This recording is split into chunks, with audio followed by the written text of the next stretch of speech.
Today's video is on how to strategize as a buyer with limited inventory. I mean, you're talking very low numbers. So how do you get a home when there's no homes to buy? Let's talk about it. I'm Rashawn 11, realtor with KW United.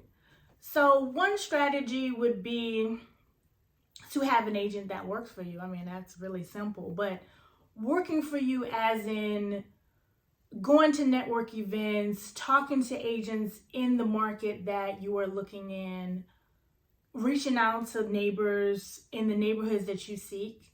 So I would recommend looking at some homes that have sold in the past and say, okay, well, you're driving around those neighborhoods. Like you said, well, this is the neighborhood I want to live in. So can you reach out to some owners in this? This is the floor plan I want. Like, this is everything I want. See if they are willing to work and find you a potential seller of something that's not on the market, because off market. So think of yourself as an investor, which you are investing in something, but investors always approach me and call me and say, oh, do you have any off-market properties? Because everybody wants off-market properties because you're the only person that's there. So that's an opportunity for you because you're the first person. You don't have to compete. Nobody wants to compete. Everybody's like, oh, well, I don't want to do a bidding war.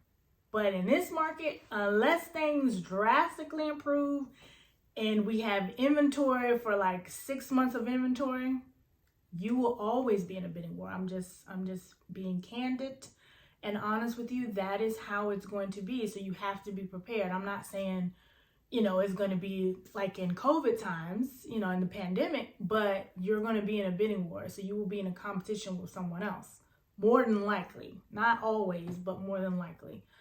So, and if you're not seeing what you want, you have to get creative in, asking around, and think about, well, where you currently live. Would you be willing to purchase the home that you're in? If you hate it, then that's why you're moving. But that's a possibility also. Next thing, have a realtor that will, I would say canvas the area, like look arounds, which I said that before, but also you have to be willing to go outside of the norm. Like say if you say, well, if you wanted a single family, are you willing to get what I call luxury townhome? So you still get the 2-car garage, but you don't get the single family, but you get a same size. Some townhomes are really large, like 3,000 square feet. So are you willing to accept that? You get everything, but you're just attached to somebody. But if you just cannot be attached to somebody, then what I would suggest is for you to change the area, change the zip code, change the location, maybe have to change the state. So maybe, Virginia, you're not finding anything you want because of price point. Maybe you got to go to Maryland. Maybe DC is an option. So look at all of those things as a possibility if you have to stay within a certain price range, and then look and say, well, is this really the right time for me to buy? Because it may not be. And also look and see, would you want to buy with a family member? That's a possibility. Buy with someone else. Buy with a significant other to increase your buying power. So that's an option also. And also look at government assistance programs that they may have for down payment. So you can leverage that as well.